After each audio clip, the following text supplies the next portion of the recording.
राम कथा का समापन करने के पश्चात जब काकभूषुंड जी ने अपनी आत्मकथा पक्षराज गरुड़ को सुनाया तो उन्होंने ये प्रश्न किया कि सारे शास्त्र यह कहते हैं कि ज्ञान से बढ़कर के दुर्लभ कुछ नहीं, नहीं ज्ञानेन सदृशम पवित्रमिह विद्यते। और महर्षि लोमश ने आपको ज्ञान की कथा सुनाई, पर आपने उसे भक्त के समान महत्व नहीं दिया। ज्ञान और भक्ति में क्या अंतर है? और इसके उत्तर में उन्होंने भक्त की तुलना मणि से की और ज्ञान की तुलना दीपक से की। वहां पर उसका तात्पर्य यही है कि जैसे दीपक के जलाने के लिए बड़ा प्रयत्न करना पड़ता है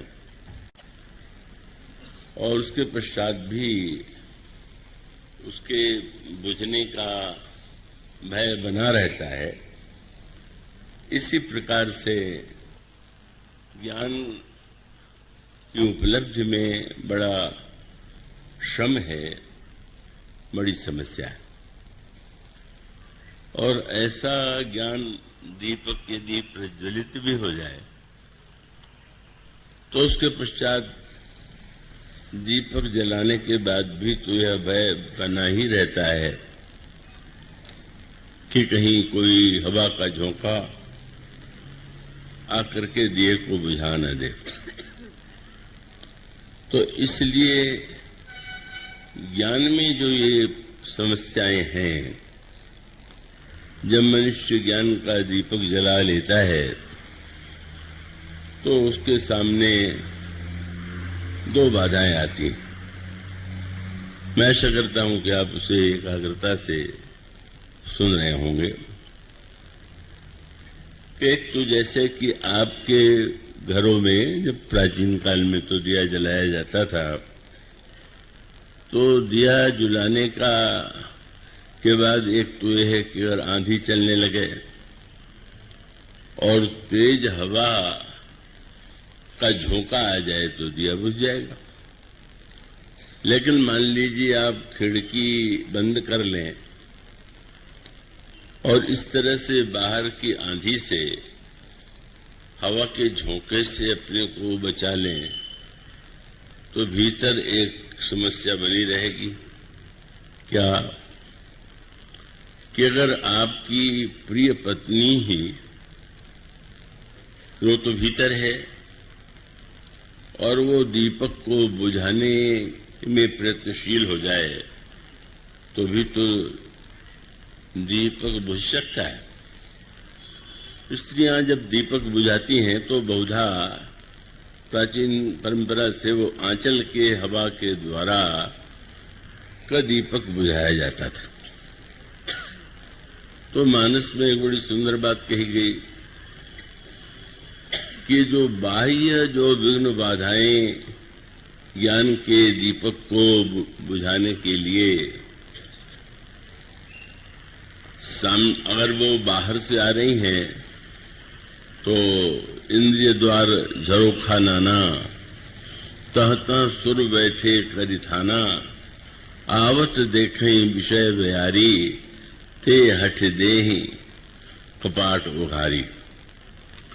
जब ही प्रभंजन उर्गृह जाई, मनो दीप विज्ञान बुझाई। और उसके पश्चात उन्होंने सूत्र यह दिया, नारी के रूप में यहाँ पत्नी की तुलना नहीं है। यह कहा गया कि जब कोई व्यक्ति ज्ञान का दीप जला लेता है तो रिद्धि सिद्धि जो हैं उनके सामने आकर खड़े हो जाती और वो भीतर है। तो उस समय समस्या ये है कि अगर पत्नी या प्रिय आपको दीपक बुझाना चाहे तो उससे तो रोक पाना बड़ा कठिन है। तो इसी प्रकार से जब ज्ञान का दीपक प्रज्वलित होता है तो साधक के जीवन में सामने अनेक अनेक सिद्धियां आकर खड़ी हो जाती हैं और वो सिद्धियां इतनी सम्मोहक हैं जैसे घर में रहने वाली पत्नी प्रिय है, सम्मोहक है। इसी प्रकार से जब सिद्धियां सामने होती हैं तो वो तो सम्मोहक होती हैं और ये संभावना है कि ज्ञान के दीपक के प्रज्वलित होने के बाद सिद्धियों को देख करके साधक उनकी ओर आकृष्ट हो जाए और यदि वो आकृष्ट हो गया तो स्वाभाविक है ज्ञान का दीपक बुझ जाएगा। रिद्धि सिद्धि प्रेरई भव बहु भाई, इंद्रिय रिद्धि सिद्धि प्रेरई बहु भाई, और उस प्रकार की स्थिति में सजगता क्या है? तो ये कहा गया कि होई बुद्धि जो परम सयानी, तीन तन चितवन अनहित जानी। साधक के सामने जब सिद्धियां हों, रिद्धियां हों, तो उसका सम्मोहन इतना अधिक होता है कि व्यक्ति ऊंचे से ऊंची स्थिति में पहुंच करके भी उस सम्मोहन को रोक नहीं पाता और अपने जीवन में सिद्धि और रिद्धियों के द्वारा चमत्कारों का आनंद लेता हुआ समाज में लोक सम्मान प्राप्त करता है। तो इसका अभिप्राय है कि सिद्धियों के द्वारा तो व्यक्ति को स्वाभाविक रूप से समाज में सम्मान मिलेगा। तो अगर कोई बुराई जीवन में आ जाए तब तो व्यक्ति की निंदा होगी, पर अगर किसी के जीवन में सिद्धि आ जाए तो उसकी प्रशंसा होगी, उसकी पूजा होगी। और उस समय मानस में कहा गया कि जिसकी बुद्धि अत्यंत सयानी होगी वो सिद्धियों की ओर दृष्टि उठा करके भी न देखे। होई बुद्धि जो परम सयानी, तीन तन चितौन अनहित जानी। तो इसका अभिप्राय कि साधक के जीवन में अगर बुराई आ जाए तो लोक निंदा है, लेकिन सिद्धि आ जाए तो सम्मान है। मुझे स्मरण आता है जिन परम संत के चरणों में रहने का सौभाग्य मुझे मिला था, श्री ब्रह्मलीन उड़िया बाबा जी महाराज, उनका एक संस्मरण वे सुनाते थे और वो संस्मरण बड़ा प्रेरक था। बाल्यावस्था में उनका नाम आत्राण मिश्र था।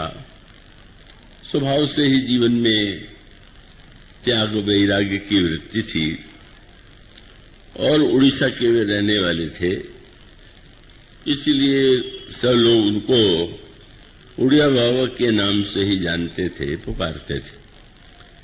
यद्यपि श्रद्धालुओं के द्वारा जो अर्थ कभी कभी लिया जाता है वो बड़ा विनोद से भरा हुआ होता है। बैलगाड़ी से यात्रा चल रही थी, ब्रह्मलीन स्वामी अखंडानंद जी महाराज और मैं भी उस बैलगाड़ी में बैठा हुआ था। तो आगे वाले बैलगाड़ी का जो चलाने वाला था वो भी बातचीत करने लगे जोर जोर से। अब रास्ता अंधेरा है, लंबा है तो कटना चाहिए। तो एक हाँकने वाले ने कहा कि जानते हो इनका नाम उड़िया बाबा क्यों है? जो हम लोग जा रहे थे जहां उत्सव होने वाला था, वो उड़िया बाबा जी के सानिध्य में होने वाला था। तो उसने एक नया अर्थ कर दिया।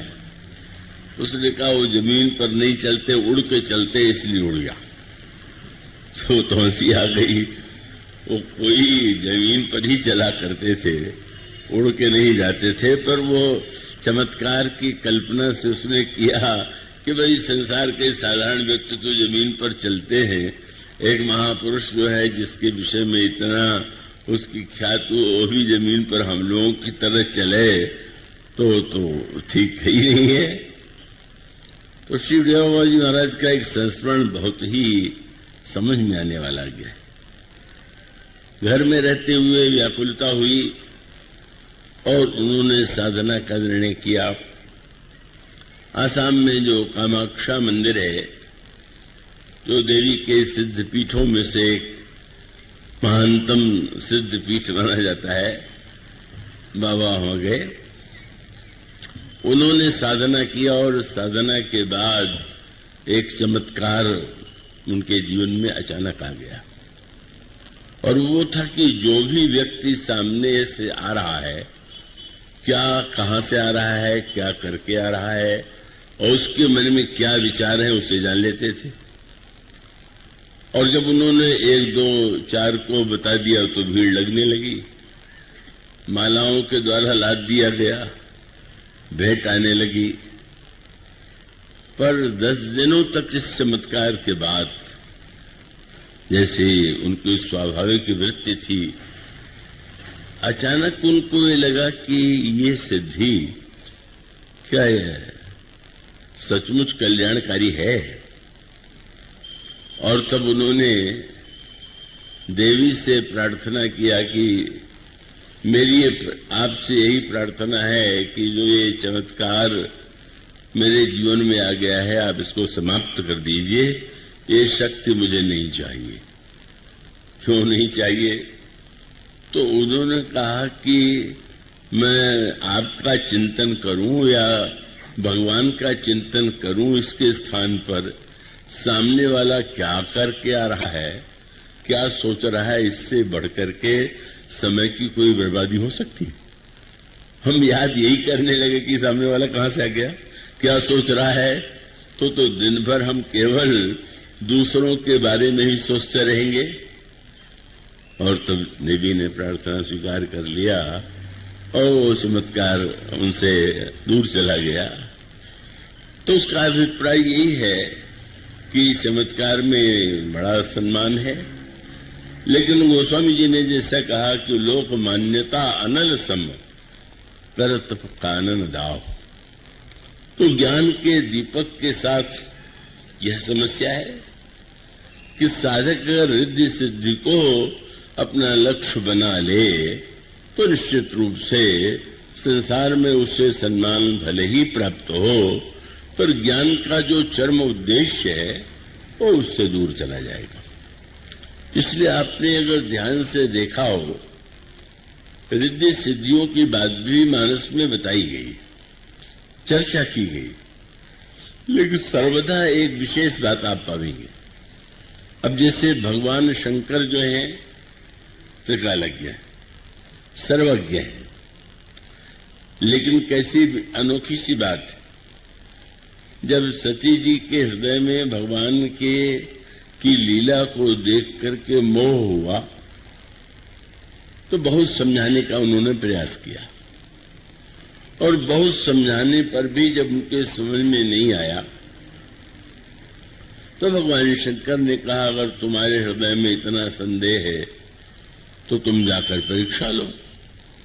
जो तुम्हारे मन अति संदेहु तो किन जाई परीक्षा ले। सती जी परीक्षा लेने जा रही। भगवान शंकर तो त्रिकालज्ञ हैं, सर्वज्ञ हैं। क्या उन्हें ये ज्ञात नहीं है कि सती जी आगे क्या करने वाली? कैसी अनोखी बात है। अगर वो त्रिकालज्ञ हैं, सर्वज्ञ हैं, तो उन्हें पता है कि आगे क्या होने वाला है, क्या घटना घटित होने वाली है। लेकिन बड़ा विलक्षण सूत्र है, भगवान शंकर ने यह विचार ही नहीं किया कि सती जी कहाँ जा रही हैं और इस जाने के साथ उनके द्वारा क्या होने वाला है और इसका परिणाम क्या।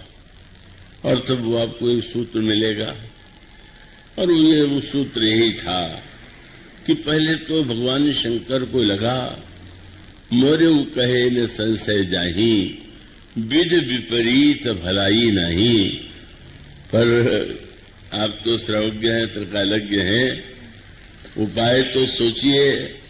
बोले हुई है सोई जो राम रचि राखा, को करी तर्क बढ़ावई शाखा, जो भगवान ने रच करके रखा होगा वही होगा। इसलिए तर्क की कोई आवश्यकता नहीं। साधारण व्यक्ति ज्योतिषियों के पास जाता है भविष्य जानने के लिए, और ऐसी स्थिति में अगर कहीं चमत्कार की बात हो तो भी व्यक्ति हो जाता है। लेकिन भगवान शंकर साक्षात त्रिभुवन गुरु होते हुए भी जब यह निश्चित कर लेते हैं जो श्री राम ने रच करके रखा होगा वही होगा, क्या उसका तात्पर्य? यहीं पर भक्त सिद्धांत की बात, 3 सिद्धांत सामने जिनकी चर्चा आपके सामने की जा रही थी, कर्म सिद्धांत, ज्ञान सिद्धांत और भक्त सिद्धांत। दुख की समस्या का समाधान अपनी पद्धति से तीनों में देने की चेष्टा किया। वहां पर ये जो शंकर जी का वाक्य है वो समझने योग्य है। मैं आशा करता हूं कि पूरी योग्यता से आप इसे पूरे मनोयोग से सुन रहे होंगे। और वो ये है, चौपाई जो चुनी गई इस बार, वो चौपाई है कि राम भगत मणि उर बस जाके, दुख लवलेसन तप सपने ताके। भगवान की भक्ति की मणि जिसके हृदय में विद्यमान है, उसके जीवन में दुख का लवलेश भी कभी नहीं आता। क्या ये सही है? क्या लगता है कि जो भक्त होते हैं वे उनके जीवन में दुख नहीं आता है क्या? और जब इस दृष्टि से विचार करें तो लगता है कि चौपाई तो बिल्कुल ठीक नहीं। साधारण व्यक्ति जो साधारण भक्त हैं उनके जीवन में दुख तो दिखाई ही देता है, पर श्री रामचरितमानस के जो महान से महान पात्र हैं उनमें भी तो दुख दिखाई दे रहा है। बल्कि लगने ये लगता है कि कोई ऐसा भक्त है ही नहीं जो दुखी न हो। तो भूसुंडी जी कहते हैं कि जो भक्त है उसके जीवन में यदि भक्ति मणि आ गई तो दुख के लौ का लेश नहीं होगा। और जब हम श्री भरत को दुखी देखें, और भरत तो इतने दुखी हैं कि उनको न दिन को भोजन अच्छा लगता है न रात को नींद आती है। स्वयं जो कहते हैं दुख दाह दहे नित्य छाती, भूख न वासर नींद न राती। हनुमान जी से कोई बड़ा भक्त होगा क्या? हनुमान जी कितने दुखी। अशोक वाटिका में गए, जनक नंदिनी सीता को उन्होंने जब देखा कितनी व्याकुल हैं और किस तरह से वे बैठी हुई हैं, तो उसमें हनुमान जी की दशा क्या हो गई? गोस्वामी जी ने कहा परम दुखी भाव, पवन सुत देख जानकी दीन। हनुमान जी इतने दुखित हो गए।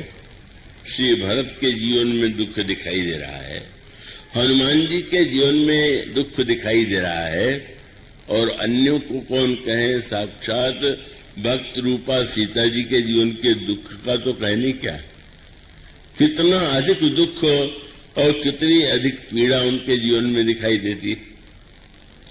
और तब एक और यह कहा गया कि जो भक्त है और जिसके हृदय में भक्ति मणि का प्रकाश है, उसके जीवन में दुख के लौ का लेश भी नहीं होगा। और दूसरी ओर मानस में या संसार में भी बड़े से बड़े भक्तों और संतों के जीवन में दुख की घटनाएं दिखाई देती हैं। तो ऐसी स्थिति में दोनों में से क्या बात ठीक है? और तब इसका उत्तर गहराई से समझने पर ही समझ में आता है, और वो ये है भक्ति सिद्धांत में, और उसको और अंतरंग में हम दृष्टांतों के द्वारा भी समझने की चेष्टा करें। श्री हनुमान जी महाराज मसक के रूप में लंका में बैठना चाहते हैं। लंकिनी ने उन्हें खाने का प्रयास किया, और अंत में हनुमान जी के द्वारा जब उसके सिर पर मुक्का लगा तो गिर पड़ी, और गिर ही नहीं पड़ी, उसके मुंह से खून बहने लगा, और उसके पश्चात अपने आप को किसी तरह से संभाल करके वो खड़ी हो गई। उसने एक वाक्य कहा, अब कितना बड़ा आघात है, हनुमान जी मुक्का मारे, मुंह से रक्त बहने लगे, जमीन पर गिर जाए, तो ये इससे बढ़कर के कोई दुख और कष्ट की बात क्या होगी। अब कर्म सिद्धांत की मान्यता ये है कि दुख जो है वो पाप का परिणाम है और सुख जो है वो पुण्य का परिणाम है। तो ऐसी स्थिति में लंकिनी को जो ये चोट लगी, मुंह से जो रक्त के रूप में जो घटना घटित हुई, क्या उसके पाप का परिणाम नहीं है क्या। और तब अनोखा वाक्य आपको पढ़ने को मिलेगा। लंकिनी ने हाथ जोड़ करके हनुमान जी से कहा कि महाराज मेरा पुण्य तो इतना अधिक है, वो शब्दों में उसकी विशेषता की ओर बड़े तात, मोर अति पुण्य बहुता, अति बहुत हमारा पुण्य है। ये क्या हुआ, कोई पिटने के बाद, गिरने के बाद, घायल होने के बाद ये कहेगा क्या कि मेरा बहुत बड़ा पुण्य है। वो तो यही सोचेगा किसी पाप का फल है या किसी ग्रह की अनिष्ट काजी दशा का फल है या किसी प्रारब्ध का परिणाम है। और तब इसका अभिप्राय क्या है, इसका सूत्र यूं समझ लें संक्षेप में, और उसका महत्व है भगवान की लीला का सिद्धांत। लीला का सिद्धांत यही लक्ष्मण जी ने निषाद राज को बताया था।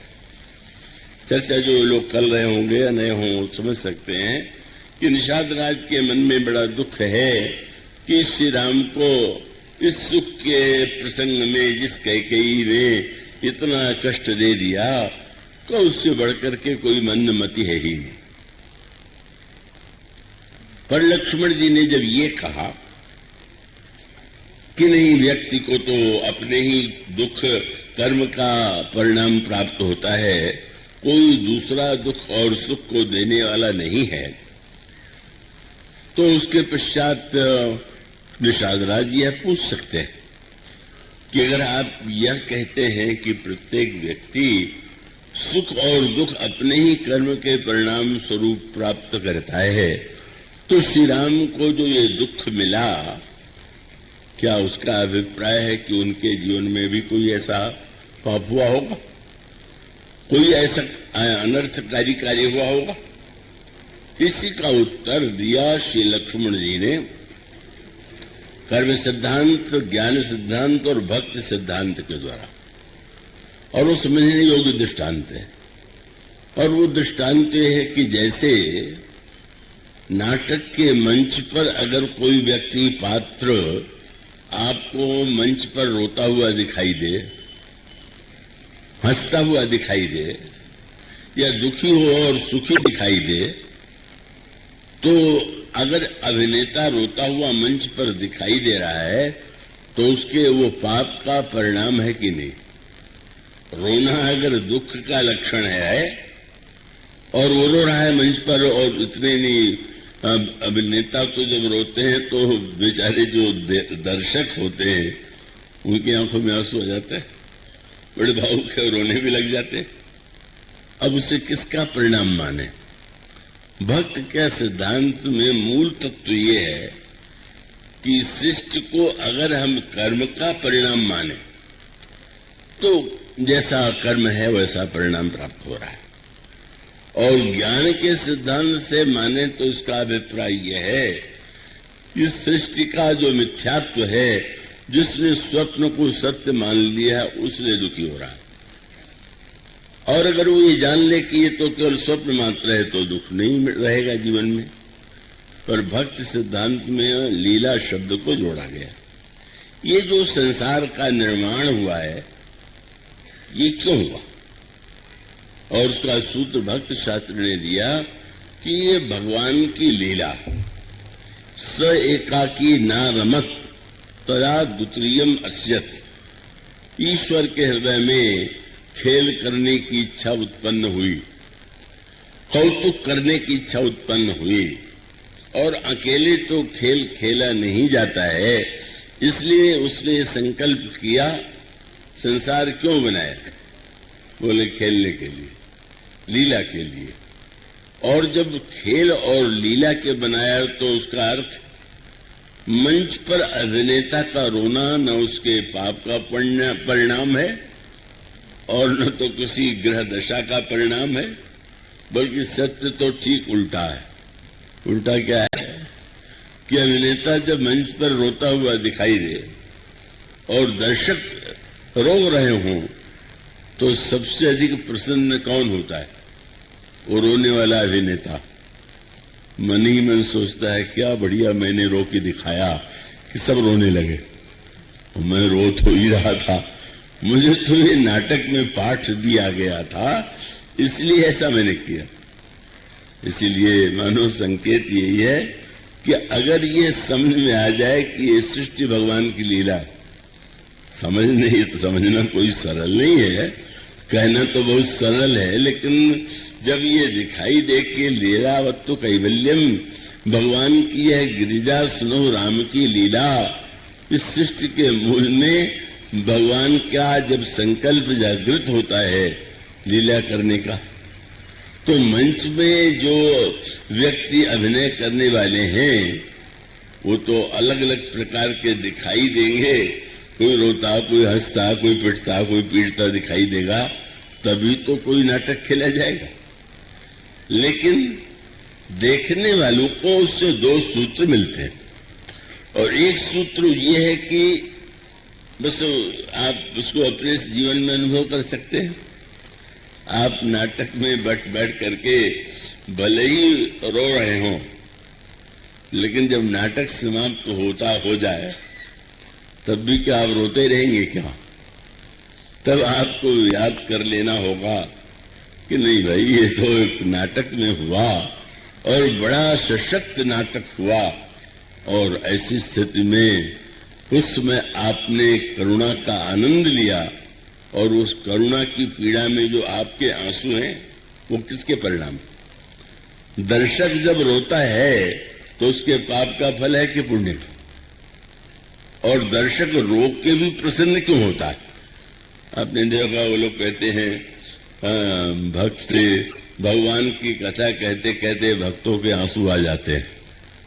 तो आंसू तो नकली भी आ सकते हैं, असली भी आ सकते हैं, पर आंसू का अर्थ क्या? आंसू का तात्पर्य तो यही है कि वो वस्तुतः उस लीला की तन्मयता के कारण उसको जो अनुभूति हो रही है, यद्यपि वो दुख का लक्षण है, पर अंतर क्या है?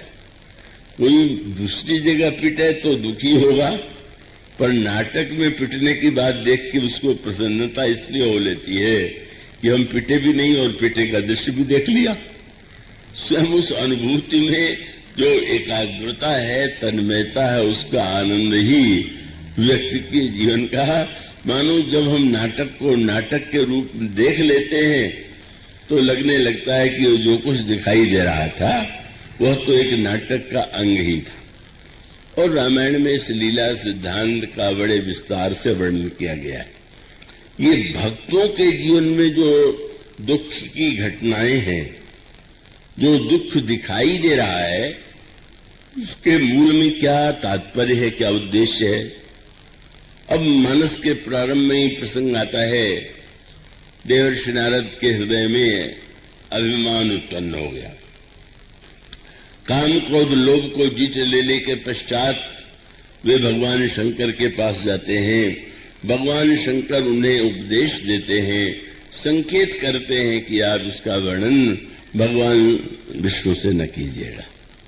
उन्होंने वर्णन किया और वर्णन करने के पश्चात फिर वो विश्व मोहिनी को देखकर कितने सम्मोहित हुए और किस तरह से उन्होंने विश्व मोहिनी को पाने के लिए भगवान से सुंदरता मांगी। पर दुख और सुख को देखने की जो दृष्टि होती है वो अलग होती है। हनुमान जी के द्वारा मुक्का लगने पर अगर लंकिनी ने ये कहा कि मेरा बहुत बड़ा पुण्य है, तो उसका अभिप्राय क्या? अगर उसने यह देखा होता कि मेरे मुंह से खून निकलने लगा, जमीन पर गिर गए, चोट लगी, उसको तो लगा तात मोरा के पुण्य बहुता, देखे नयन राम कर दूता। मेरा कितना बड़ा पुण्य है कि मैंने संत नहीं ऐसे संत का दर्शन पाया जो श्री राम का दूत है, मैं धन्य हो गई। और उसका अभिप्राय यह है, दुख को देखने की जो दृष्टि है, कोई ऐसा भक्त नहीं होगा कि जिसके जीवन में कोई दुख आया ही न हो। मैंने अभी नाम लिया आपसे, नारद जी के जीवन में, भरत जी के जीवन में, हनुमान जी के जीवन में, सीता जी के जीवन में दुख दिखाई देता है।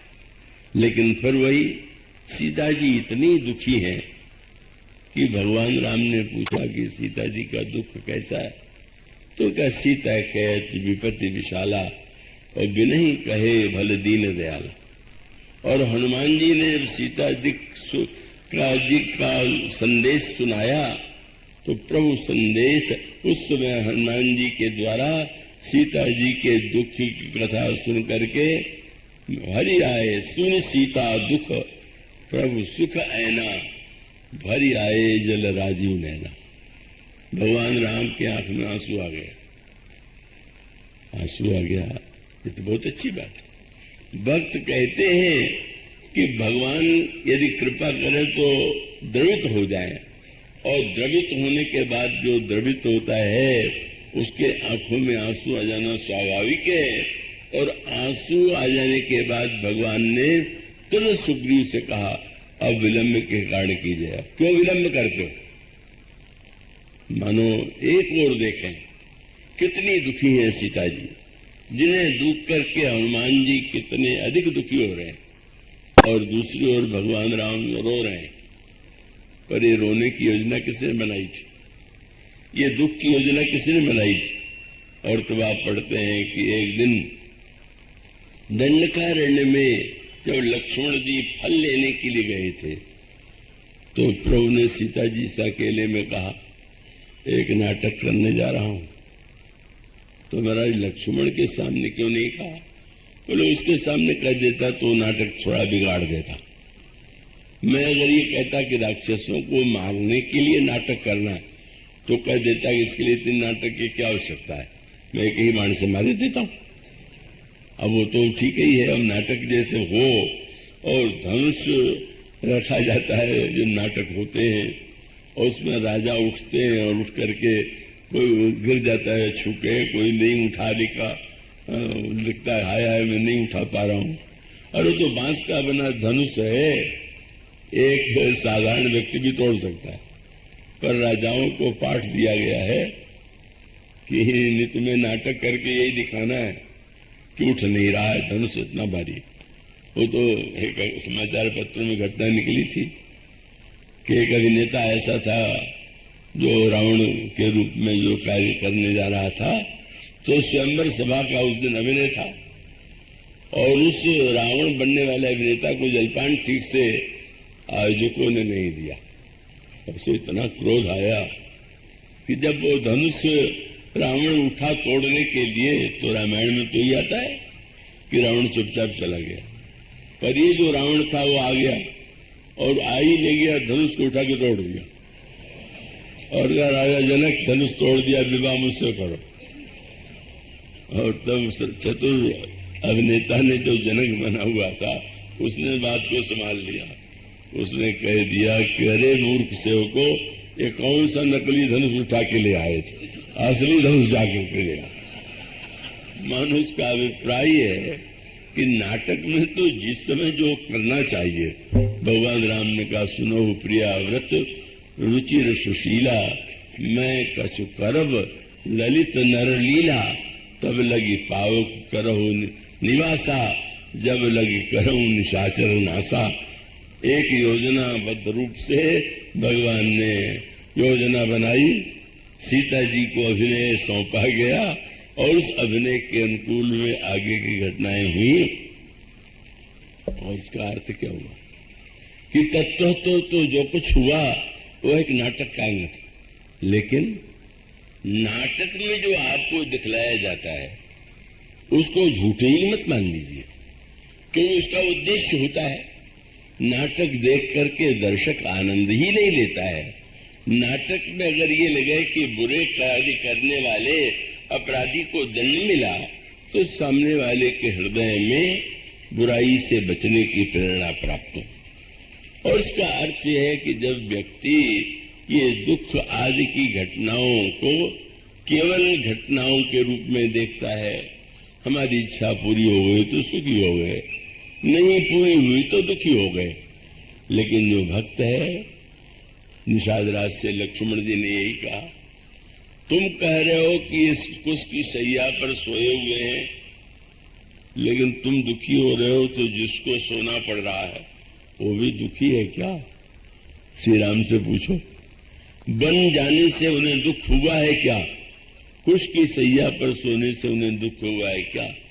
उन्होंने कहा, भगत भूमि भूसुर सुरभि सुरहित लागी कृपालो व्रत चरित धरि मन जो तन सुनत मिटे ही जगजाल।